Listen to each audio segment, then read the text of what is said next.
Olá, tudo bem com vocês?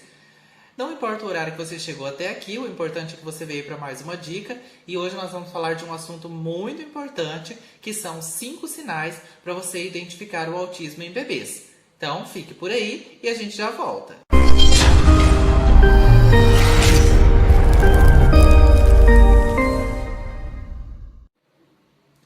Bom, o primeiro sinal então são as reações emocionais desse bebê. Nós sabemos que os bebês, eles reagem emocionalmente aos sorrisos, ao carinho do pai, né, dos familiares, muito próximo. E isso acontece já nas primeiras semanas de vida e ela perdura até o final da primeira infância.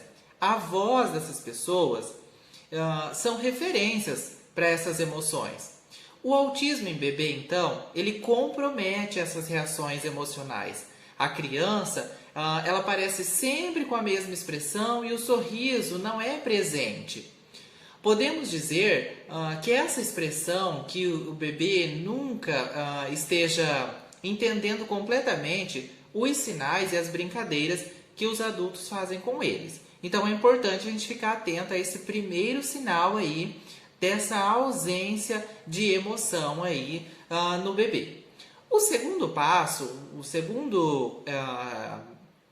segunda coisa a se pensar é a não reação desse bebê quando ele é chamado pelo nome.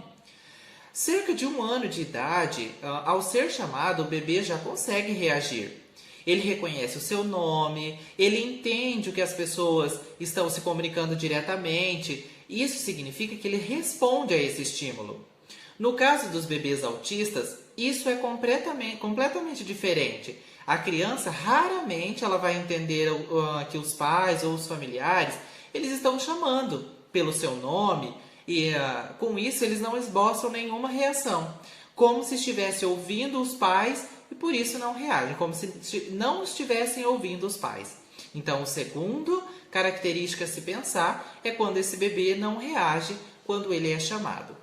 Uma terceira característica é quando eles não interagem socialmente. Essa interação socialmente é um sintoma percebido de forma diferente à medida com que a criança cresce. No bebê recém-nascido, por exemplo, a falta de interesse social ela acontece quando os adultos interagem.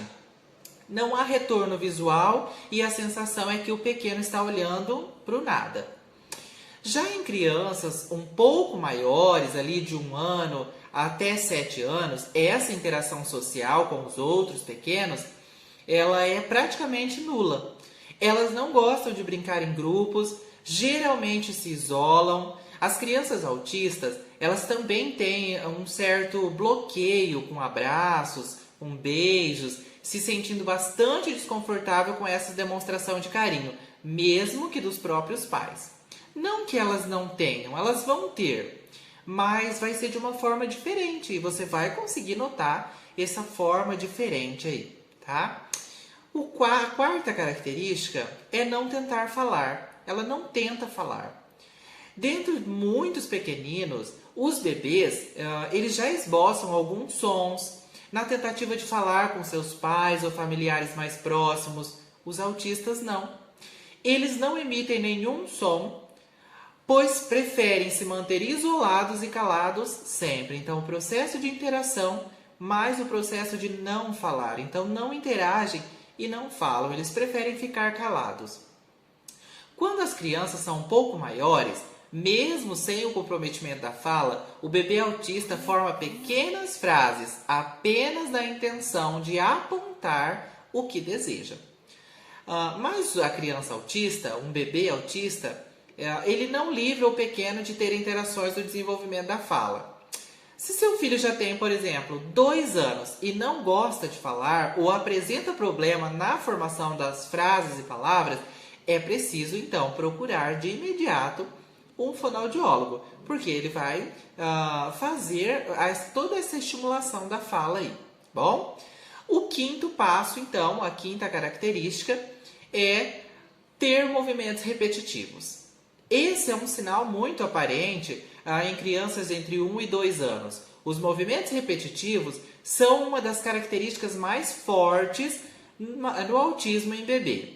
Eles podem ser caracterizados como bater as mãos, ficar balançando, bater a cabeça em algo como na parede, por exemplo, entre outros movimentos repetitivos. Caso você perceba, então, que esses movimentos estereotipados aumentam bastante e comprometem completamente a comunicação social da criança, é muito importante que você busque uma ajuda médica o mais cedo possível, tá? Então, essas são algumas características para você ficar muito atento para conseguir identificar. Se você notar, então, algumas dessas características, procure uma ajuda, procure um especialista, procure um profissional especializado que possa ajudar no diagnóstico do seu filho.